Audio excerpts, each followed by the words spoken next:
P T I قیادت بیرون ملک اپنے مخصوص گروپ اور سوشل میڈیا کی یرغمال بن گئی۔ ایڈیٹر انویسٹیگیشن دی نیوز انصار عباسی کی رپورٹ کے مطابق پارٹی کے سرکردہ رہنماؤں نے امریکہ میں تحریک انصاف کے ذمہ داران سے رابطہ کر کے کہا کہ فوج اور آرمی چیف کے خلاف مہم نہ چلائی جائے، یہ ملک کے مفاد میں نہیں، لیکن ان کی درخواست پر دھیان نہیں دیا گیا۔ رپورٹ کے مطابق سینئر لیڈرشپ کو غدار قرار دینے اور تضحیک کا نشانہ بنائے جانے کا ڈر ہے۔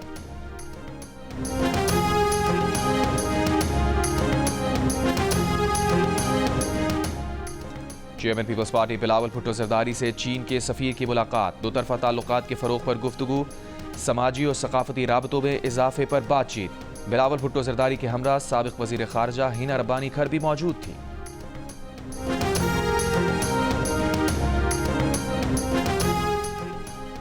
Army chief general Asim Munir کا کہنا ہے کہ مسلح افواج قوم کی پرعزم حمایت کے ساتھ تمام خطرات سے نمٹنے، علاقائی سالمیت اور خود مختاری کی حفاظت کی صلاحیت رکھتی ہے۔ آرمی چیف کا نارووال اور سیالکوٹ کا دورہ، فیلڈ ٹریننگ مشقوں کا معائنہ، تربیتی معیار، آپریشنل تیاری اور جوانوں کے بلند حوصلے کی تعریف، دن فوجیوں کے ساتھ فیلڈ میں گزارا۔ آئی ایس پی آر کے مطابق مشقوں کا مقصد ابھرتے آپریشنل چیلنجز سے نمٹنے کے لیے پیشہ ورانہ مہارتوں اور میدان جنگ کا طریقہ کار بہتر بنانا تھا۔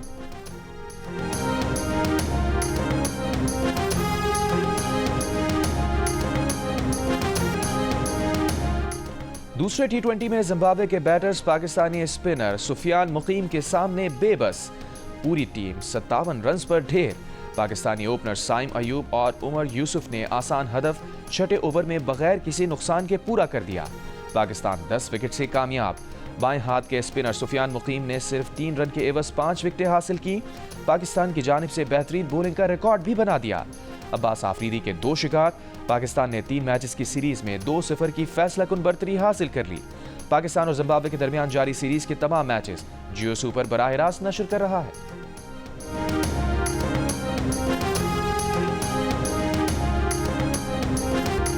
پاکستان نے بلائنڈ T20 ورلڈ کپ جیت لیا۔ میگا ایونٹ کے فائنل میں گرین شرٹس نے بنگلہ دیش کو 10 وکٹ سے ہرا کر پہلی بار عالمی ٹائٹل اپنے نام کیا۔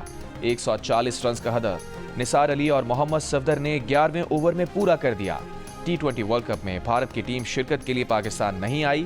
ایونٹ میں بھارت کی مخالف ٹیمز کو واک اوور دیا گیا تھا۔ ورلڈ ٹائٹل جیتنے پر وزیر اعظم شہباز شریف اور پاکستان کرکٹ بورڈ کے چیئرمین محسن نقوی کی بلائنڈ کرکٹ ٹیم کو مبارکباد۔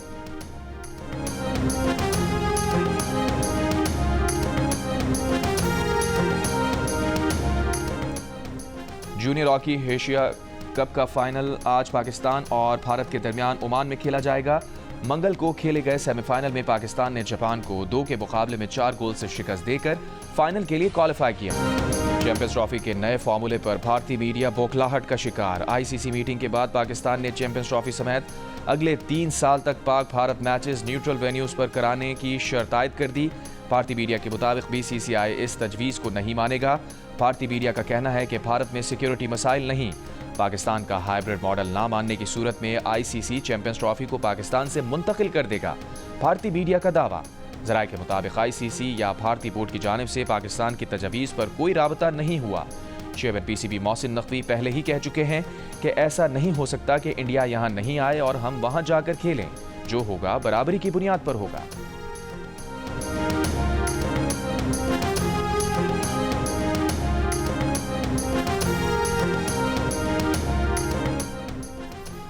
بانی پی ٹی آئی کے وکیل فیصل چودھری نے کہا ہے کہ اگر بانی پی ٹی آئی یہ کہہ رہے ہیں کہ انہوں نے بشرا بی بی کو قافلے کی قیادت کا کہا تھا تو وہ ٹھیک ہی کہہ رہے ہیں، اور پھر باقی باتوں کی کوئی حیثیت نہیں ہے۔ قاسم سوری سمیت باہر بیٹھے لوگ ٹویٹس کرنے سے پہلے علیمہ بی بی یا لیگل ٹیم سے بات کر لیا کریں۔ پروگرام آج شاہزیب خانزادہ کے ساتھ میں بات کرتے ہوئے فیصل چودھری نے کہا، اسلام آباد میں ہلاکتوں سے متعلق بیرسٹر گوہر نے ان لوگوں کی بات کی جن کے کوائف موجود ہیں، جبکہ علیمہ خان نے لاپتہ افراد کی بات کی جن کے کوائف جمع کیے جا رہے ہیں۔ یہ دونوں باتیں مختلف نہیں، ایک ہی بات کے 2 حصے ہیں۔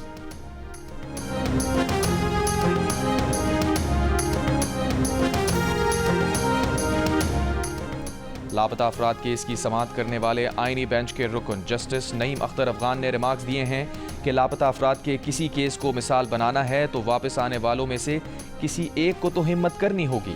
واپس آنے والے ہمت پیدا کریں، وہ کیوں کسی عدالتی فورم پر بیان کے لیے پیش نہیں ہوئے؟ جسٹس جمال خان بندوخیل نے کہا کہ لاپتہ افراد واپس آ کر کہتے ہیں کہ شمالی علاقہ جات گئے تھے، اس مسئلے کا حل پارلیمنٹ کو نکالنا ہے۔ جسٹس مسرت ہلالی نے کہا کہ آپ اپنے آپ کو مضبوط کر لیں تو کون اٹھائے گا؟ کیس کی مزید سماعت آئندہ ہفتے تک ملتوی۔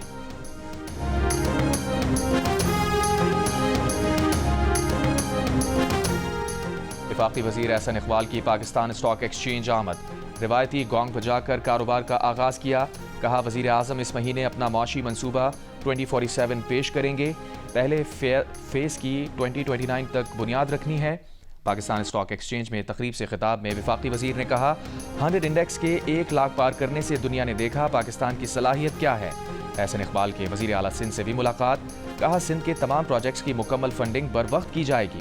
مراد علی شاہ نے کہا کہ سندھ حکومت کی زیر تعمیر کوسٹل ہائی وے 5 ماہ میں مکمل ہو جائے گی۔ سندھ کوسٹل ہائی وے اکنامک کوریڈور بن جائے گا۔ گھارو کوسٹل ہائی وے پر میڈیا سے گفتگو کرتے ہوئے احسن اقبال کا کہنا تھا کہ یہ شاہراہ بننے سے کوسٹل انڈسٹریز کو ترقی ملے گی۔ کراچی حیدرآباد موٹر وے اور ملتان سکھر وے موٹر وے ہم نے بنائی، اب سکھر حیدرآباد موٹر وے کی جلد تکمیل کی جائے گی۔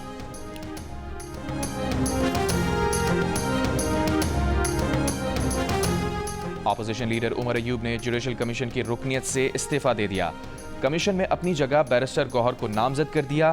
کہا انہوں نے جوڈیشل کمیشن سے استعفے کا فیصلہ اپنے خلاف درج مقدمات کے باعث کیا۔ ادارے کے مفاد میں ہے کہ میں کسی اور کو اپنی جگہ نامزد کر دوں جو تمام توجہ اس اہم ذمہ داری کو ادا کر سکے۔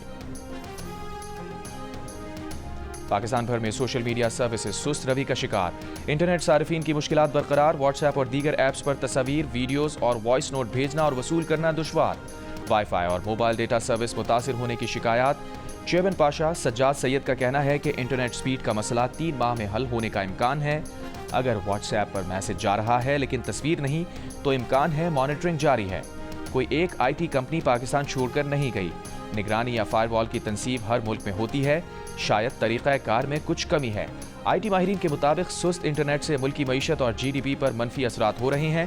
پاکستان کا عمومی طور پر ٹیلی کام سیکٹر کا منافع 3 ارب روپے یومیہ ہے۔ ماہرین کے مطابق ٹیلی کام سیکٹر کا 60 سے 70% یومیہ منافع 3G اور 4G نیٹ ورک سے جڑا ہے۔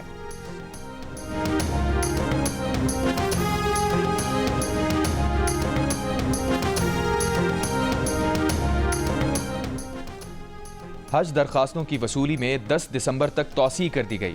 وزیر مذہبی امور چودھری صالح حسین کے مطابق 3 دسمبر تک وصول ہونے والی تمام حج درخواستیں کامیاب قرار دے دی گئی ہیں۔ اسپانسرشپ اسکیم میں موصول ہونے والی تمام حج درخواستیں بھی کامیاب۔ کوٹے سے زائد درخواستیں موصول ہونے کی صورت میں قراندازی کی جائے گی۔ اسپانسرشپ اسکیم میں موصول درخواستوں کو بلا قراندازی کامیاب قرار دیا جائے گا۔ پولیس بہاولپور کے ایک گھر سے 5 افراد کی گولیاں لگی لاشیں ملنے کا کیس اب تک حل نہ کر سکی۔ پولیس کے مطابق مرنے والوں میں گھر کا سربراہ، اہلیہ اور 3 بیٹے شامل ہیں۔ لاشوں کے قریب سے پستول اور ایک بچی بے ہوشی کی حالت میں ملی ہے۔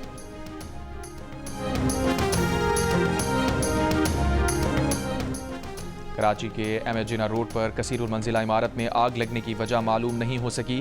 منگل کی دوپہر لگنے والی آگ پر فائر بریگیڈ کی 14 گاڑیوں نے قابو پایا۔ عمارت میں موجود 100 کے قریب افراد بر وقت نکلنے میں کامیاب ہو گئے، جس کے باعث کوئی جانی نقصان نہیں ہوا۔ اسموگ کے خاتمے کے لیے پاکستانیوں کی اکثریت اپنا کردار ادا کرنے کے لیے تیار۔ 89% حکومتی احکامات پر گاڑیوں کے فٹنس سرٹیفکیٹ لینے کے لیے راضی، 48% پیدل چلنے جبکہ 31% اپنی گاڑی کی جگہ پبلک ٹرانسپورٹ اور کار پول کرنے کے حامی۔ اپسوس پاکستان نے نیا سروے جاری کر دیا۔ سروے میں 29% نے سائیکل کا استعمال کرنے، 12% نے پرانی گاڑی کو نئی سے تبدیل کرنے، 10% نے الیکٹرک یا ہائیبرڈ گاڑی لینے، 7% نے اپنی گاڑی اور بائک کے پرانے انجن کو الیکٹرک سے بدلنے، جبکہ 6% نے اسموگ کے خاتمے کے لیے سولر سمیت دیگر رینیویبل انرجی کے آپشن استعمال کرنے کا ارادہ ظاہر کیا۔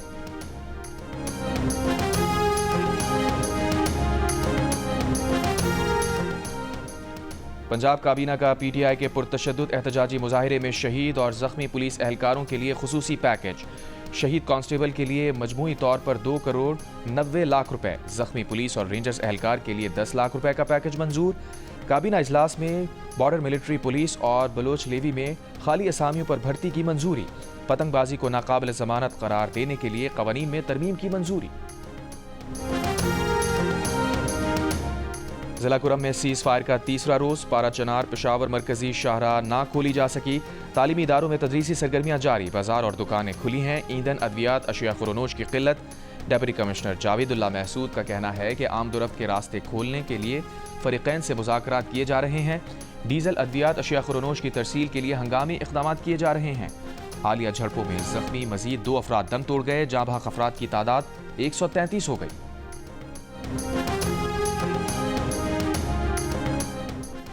کراچی میں 4 روزہ 17ویں عالمی اردو کانفرنس کل سے شروع ہوگی۔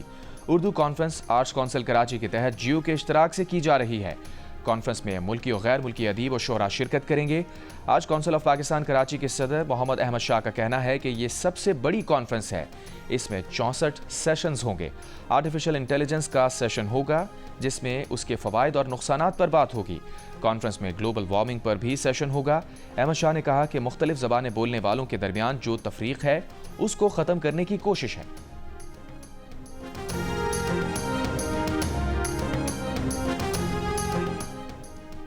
ایرانی شہر مشہد میں ای سی اوز وزراء کانفرنس کا 28واں اجلاس، نائب وزیر اعظم اسحاق ڈار نے ای سی او کلین انرجی سینٹر کے چارٹر پر دستخط کیے۔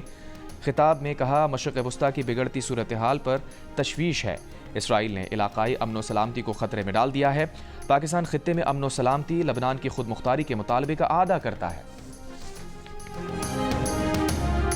اسرائیلی فوج کی غزہ پر بمباری جاری، صبح سے اب تک مزید 40 سے زائد فلسطینی شہید۔ اسرائیل کی لبنان میں جنگ بندی کی خلاف ورزیاں، بقا طائر اور بنت جبیل کے علاقوں میں اسرائیلی فضائی حملے، 13 افراد شہید۔ حزب اللہ کے جوابی حملوں پر اسرائیلی وزیر دفاع کی دھمکی، کہا لبنان میں جنگ بندی ختم ہوئی تو لبنان اور حزب اللہ میں کوئی تفریق نہیں کریں گے۔ اسرائیلی وزیر اعظم کا کہنا ہے کہ حزب اللہ سے جنگ ابھی ختم نہیں ہوئی۔ اسرائیلی طیاروں کا شام کے دارالحکومت دمشق میں چلتی گاڑی پر حملہ، حزب اللہ کا اہم رہنما شہید کرنے کا دعویٰ۔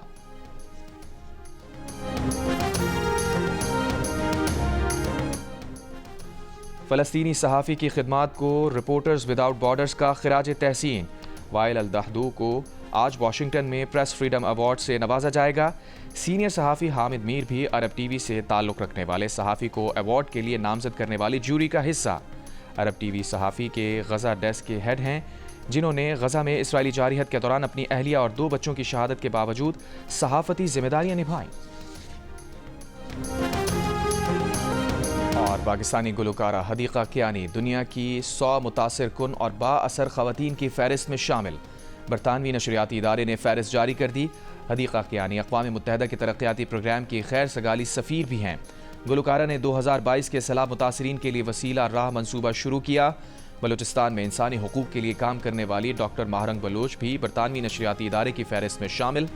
فہرست میں ہالی ووڈ اداکارہ شیرن سٹون، عراق سے تعلق رکھنے والی نوبیل انعام یافتہ نادیہ مراد، غزہ میں اسرائیلی حملوں سے متاثر ہونے والے نوزائیدہ بچوں کا علاج کرنے والے ڈاکٹر شیریں عابد اور افغانستان میں تعلیم کے لیے کام کرنے والی حامدہ امن بھی شامل ہیں۔